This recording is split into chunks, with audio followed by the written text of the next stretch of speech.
It may be known for its prime steaks and is the largest city in Nebraska, but we're going to experience its warm, authentic Midwestern hospitality on this episode of Ms. World Traveler in Omaha.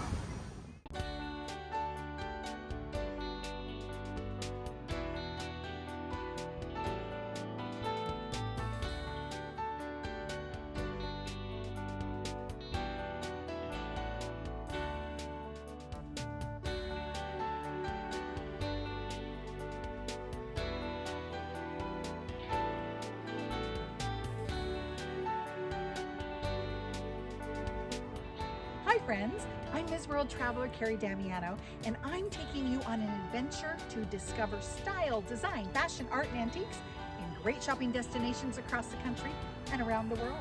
Come with me.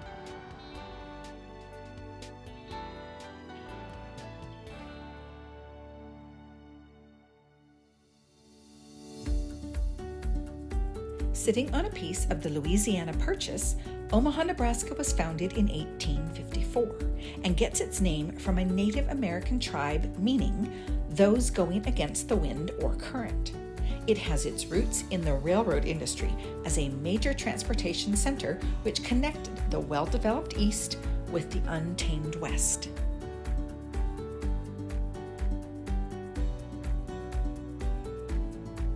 The 1938 movie Boys Town, starring Spencer Tracy and Mickey Rooney, also put Omaha on the map, and since 1985, the village of Boys Town has been the only National Historic Landmark District in Nebraska. Serving as the national headquarters, the village accommodates about 400 boys and girls living on site and provides them with expert and compassionate care for various behavioral, mental, and emotional issues. With the motto, "No child is beyond hope," they are recognized internationally for their pioneering research.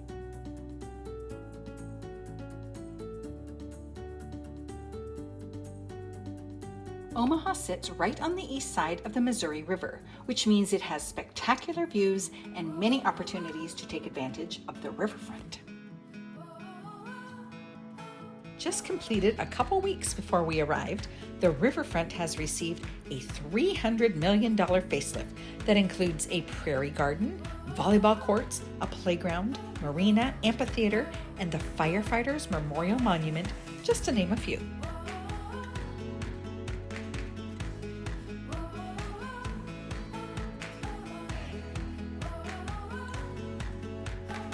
This is also where the Lewis and Clark National Historic Trail, which is 4,900 miles long across 16 states, has its headquarters.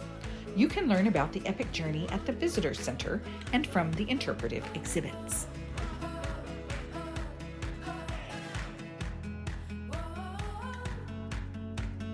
From the riverfront, you can access the Bob Carey Pedestrian Bridge, which is right behind me, a 3,000-foot-long walkway across the Missouri River.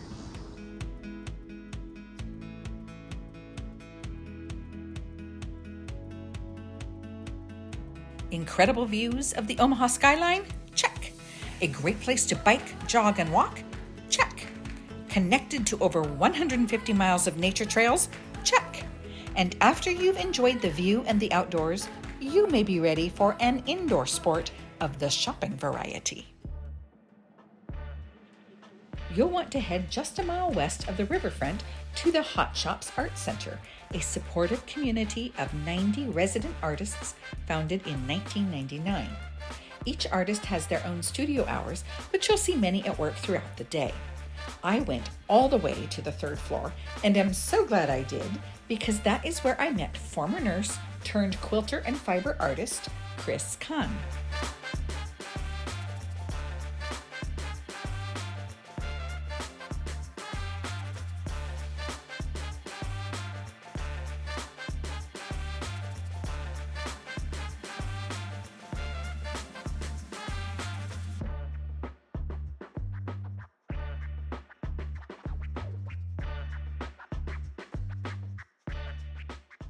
Well, thank you so much, Kris, for having us into your studio. Sure, it's wonderful to meet you. Oh, thank you. Now, this building is quite interesting, the Hot Shops Art Center. It's very hard to say. Say it 10 times fast. Tell me about how you got here and just about the space a little bit. Well, the building itself is about 100 years old-ish, and it used to be a mattress factory. Oh, Yeah. I didn't know that. Yes, Interesting. and this area around us was all, there was a furniture factory and warehouses and such, and then they fell into disrepair and became abandoned. So it was 4 or 5 guys about 25-ish years ago chipped in and bought this building. And among them were a potter, a glass blower, and a metal sculptor. So all of their art requires fire and it's hot. So that's where they came up with the name Hot Shops. So at that end of the building, which is all cinder block, they do the hot things with flames and kilns and stuff. And my part of the building is made of wood. And No flames down here. there's no, we're not allowed to have any flames, you know, and it's painters, sculptors, photographers, there's a violin maker, there's, you know, a little bit of everything. And it's been just a wonderful artist community for me. I've noticed that about Omaha in general. Yes. That it's quite an artist community here. And it's friendly. It's so super friendly. Like in most cities, there might be 6 degrees of separation or something. And we learned early on here, it's like 1 or 2. If you meet somebody new, it's almost certain you're going to know somebody in common, which is kind of fun. It is kind of And so it makes it easy It's a for small town, artists big to city. network. Exactly. Yeah. Exactly. Yes. So the building is so cool, but your space in particular is very cool too. Thank so you ended up here, you were at a different studio, you came here, and how did you get into quilting itself? I know that was a long circuitous route as well, right? Well, how did I get into quilting? I've been sewing since I was a child, and fitting bodies, fitting window treatments and bed covers and cushions and such. And then I found myself with one arm immobilized and really was itching to sew anything.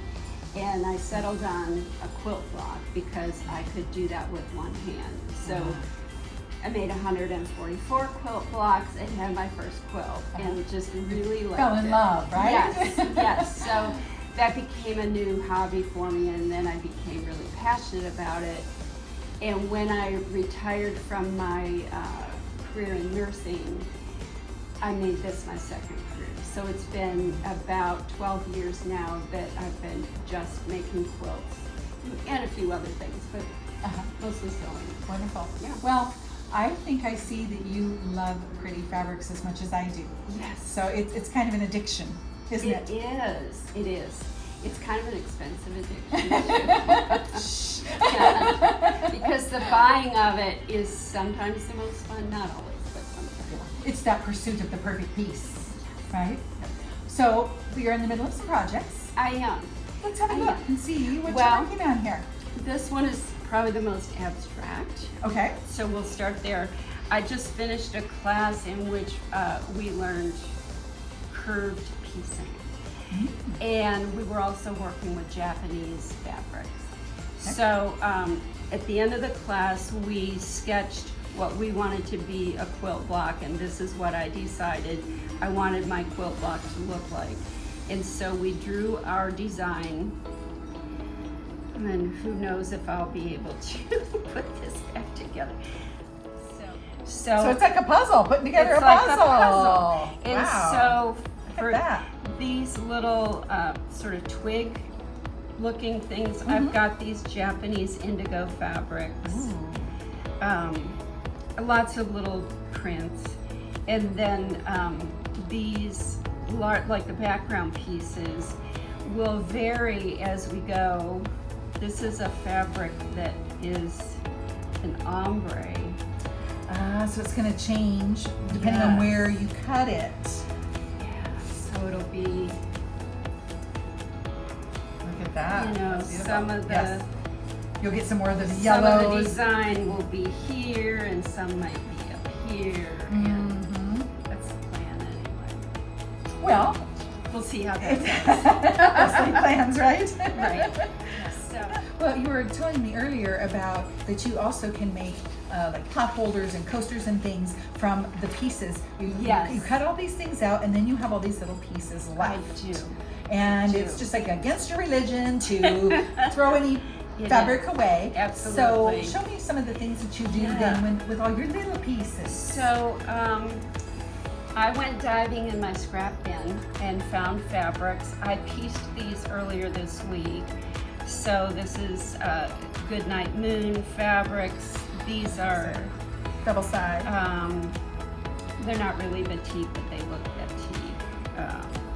This is left over from a baby quilt that I made. It's a cute little octopus. So I see you have something interesting on the wall over there. It looks like it's in process. So let's go over and have that. Yeah, let's go look.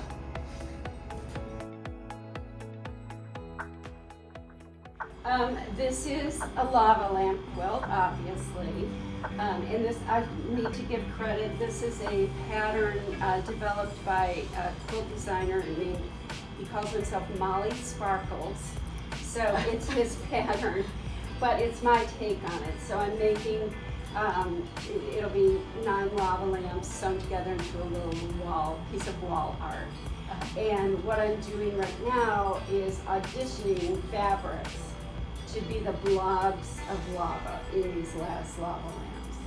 I love that, auditioning fabrics. Mhm. So are you sometimes over here and you're taking one off and you're moving one around and then you go over and you sit and you look? I do, and I've been looking at this for a little while, and it might actually stay on the wall, but I need to give it a few days before I can really tell, is that really gonna work or not. Well, I love that. Now, you have blocks sitting out too that are not connected yet. So are they in the correct spots of where you want them, or might you move that one over there and like that? I think they're in the right spot, but everything is up for grabs. Once I start sewing though, I don't like tearing things out. So I'd rather stare at it and play around with it and then sew and not have to tear anything out. But yeah, red also. See, we'll see. It'll just evolve. We'll have to come back, There you in go. a few weeks or whatever, and what happened to the lava lamp quilt? Yes. Kris Khan is just one of the amazing artists located in the Hot Shops Art Center, and you could spend a couple of hours here if you choose to visit each of the open studios and interact with the demonstrations. I stopped by Studio 110 to talk with Greg McDonald, who has been carving holiday folk for over 30 years. He uses cottonwood bark that has fallen from 100-year-old trees. And then his wife takes over the painting before they sell them at Midwest art fairs and on Etsy.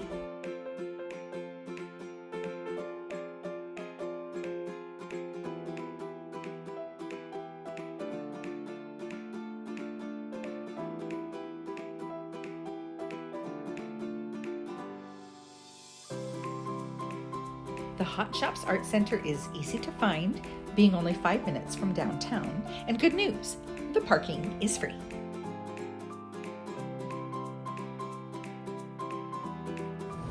Now don't go away. The oldest, the most historical, and the most charming section of Omaha is waiting to be explored on the next segment of Ms. World Traveler. See you then.